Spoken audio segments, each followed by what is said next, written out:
সংস্কার কমিশনগুলোর প্রতিবেদন ও সুপারিশ অনুযায়ী রাজনৈতিক দলগুলোর সাথে আলোচনা হবে। এরপর ঐকমত্যের ভিত্তিতে আইন প্রণয়ন ও বাস্তবায়ন করা হবে। ফলে প্রত্যাশিত সংস্কারের জন্য আগামী বছরের জুন পর্যন্ত সময় চায় সরকার।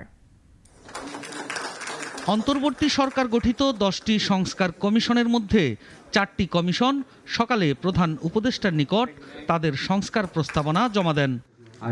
এ বিষয়ে বিকেলে সংবাদ সম্মেলন করে সরকারের উপদেষ্টারা।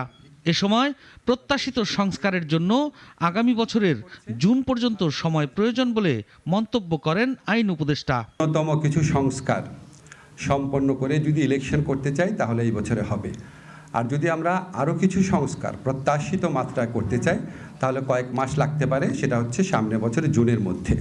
পরিবেশ ও বন এবং জলবায়ু পরিবর্তন বিষয়ক উপদেষ্টা বলেন, সব রাজনৈতিক দল লিখিত মতামত দিয়েছে। প্রায়োরিটিগুলো ঠিক হবে, কোনগুলোতে আমরা বেশি এমফাসাইজ করব সেগুলো ঠিক হবে। এবং একদিকে যেমন রাজনৈতিক দলগুলোরও কিছু দাবি আছে, অন্যদিকে জনগণেরও কিছু দাবি আছে, একসাথেও কিছু দাবি আছে।